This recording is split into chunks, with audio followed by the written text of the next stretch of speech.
Across the American wilderness lie towns the world gave up on, where silence reigns and time forgot to finish its work. These aren't crumbling sets or tourist traps with ticket booths. They're real ghost towns, hidden in snow-locked mountains, sun-scorched deserts, and forgotten valleys. Some were abandoned overnight, others faded over decades. A few are still burning. To reach them, you'll need dirt roads, endurance, and a curiosity strong enough to outlast the quiet. Today, we journey to the loneliest corners of the country to explore the most isolated ghost towns in the U.S., where history lingers and the wind still remembers. Kennecott, Alaska. Kennecott sits at the end of a rugged 60-mile dirt road deep inside Wrangell St. Elias National Park, the largest national park in the United States. This former copper mining town operated from 1911 to 1938, extracting over $200 million worth of copper, equivalent to billions today. At its peak, nearly 600 people lived and worked here in one of the most inhospitable environments on Earth. The town is known for its massive red mill buildings that cling to the mountainside, still towering over the Kennecott Glacier below. Kennecott was abruptly abandoned when the ore ran out, and workers left behind tools, furniture, and personal belongings. Today, it's a National Historic Landmark, but reaching it requires navigating washboard gravel roads, river crossings, and total wilderness. There are no gas stations, no cell service, and no shortcuts. Kennecott isn't just isolated, it's stranded in time. Bodie, California. Bodie is located in the eastern Sierra Nevada at an elevation of 8,375 feet, roughly 75 miles southeast of Lake Tahoe. During the gold rush of the 1870s, Bodie exploded into a violent boomtown of nearly 10,000 residents, complete with saloons, brothels, opium dens, and a murder rate so high it earned the nickname, the most lawless town in the West. By the 1940s, everyone was gone. What makes Bodie remarkable is its state of arrested decay. California State Parks maintains it exactly as it was left, with no restoration or reconstruction. Weathered buildings lean into the wind, interiors remain furnished, and broken glass litters the streets. Bodie is accessible only by a long, winding road that becomes impassable in winter due to snow. The isolation is intentional. It preserves the eerie authenticity. Walking through Bodie feels like trespassing in a place where the past refuses to let go. Garnet, Montana. Garnet is hidden in a narrow mountain valley roughly 35 miles east of Missoula, accessible only via a steep, unpaved forest road that closes entirely from late fall through early spring. Named for the semi-precious garnets found in the surrounding hills, this gold mining town thrived briefly in the 1890s, housing around 1,000 residents. By 1912, a devastating fire and the exhaustion of profitable ore veins turned Garnet into a ghost. Today, it's one of Montana's best-preserved ghost towns, managed by the Bureau of Land Management and a local preservation society. Over 30 buildings still stand, including the J.K. Wells Hotel, saloons, and miners' cabins. In winter, Garnet becomes even more isolated, accessible only by snowmobile or cross-country skis. The silence here is absolute. No power lines, no traffic, no neighbors. Just wind, wooden walls, and the faint echo of a town that refused to fade completely. Rhyolite, Nevada. Rhyolite sits just outside Death Valley National Park, about 120 miles northwest of Las Vegas, in one of the most unforgiving deserts in North America. Founded in 1904 after a gold strike, Rhyolite grew explosively. Within 2 years, it had electric lights, a stock exchange, an opera house, and a population nearing 5,000. Then the mines dried up. By 1916, it was essentially abandoned. What remains today is surreal. The skeletal ruins of a 3-story bank building, the remnants of the old train depot, and bizarre outdoor art installations like the famous Last Supper ghost sculptures. Rhyolite's isolation is brutal. Summer temperatures regularly exceed 110 degrees Fahrenheit, water is non-existent, and the nearest town is miles away. There are no services, no shade, and no escape from the heat. Rhyolite didn't just die, it evaporated, leaving behind only bones and echoes in the blistering silence. St. Elmo, Colorado. St. Elmo is nestled high in the Sawatch Range along Chalk Creek, roughly 20 miles southwest of Buena Vista, at an elevation of 10,000 feet.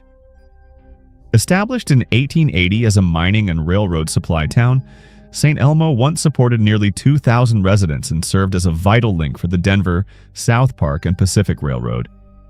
When the mines closed and the railroad stopped running in the 1920s, the population dwindled to nearly zero.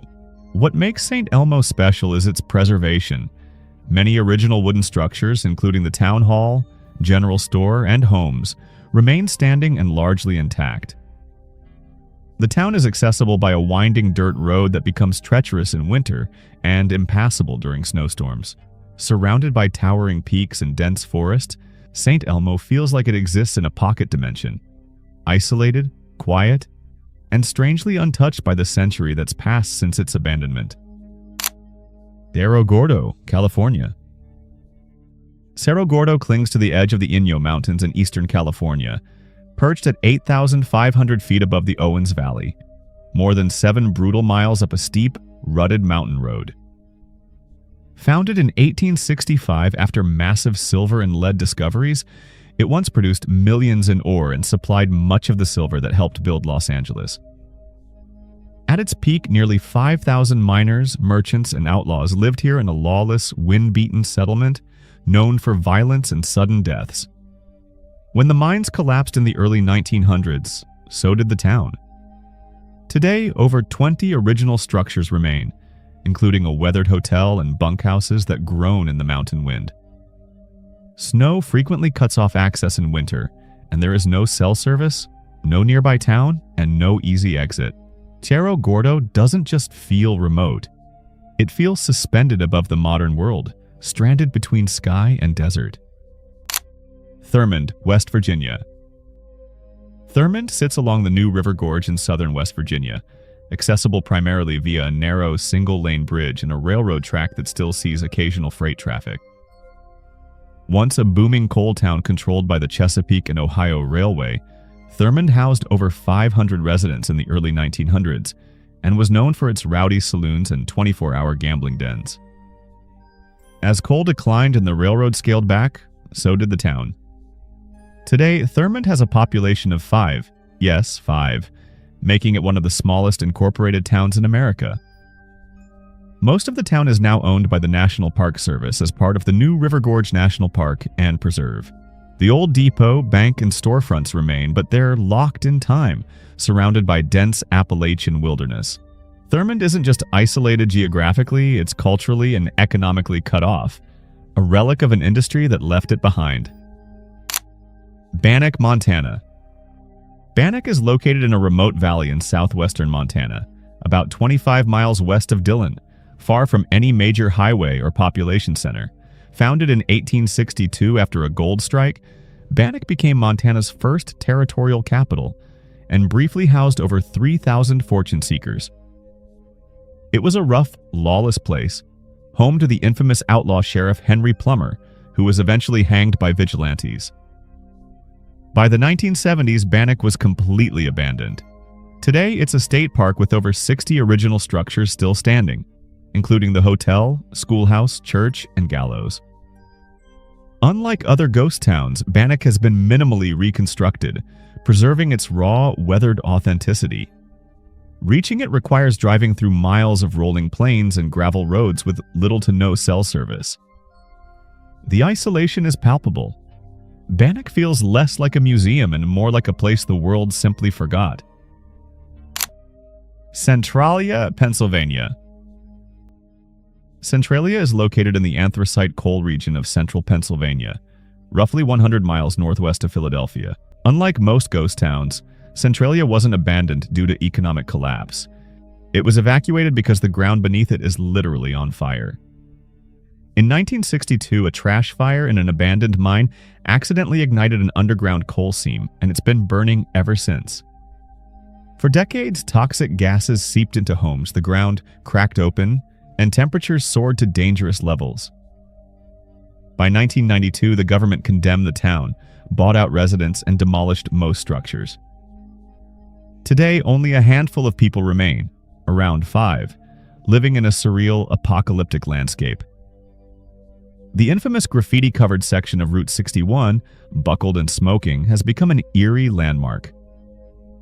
Centralia is modern, haunting, and profoundly isolated, not by distance but by disaster. It's a town that's slowly burning itself out of existence.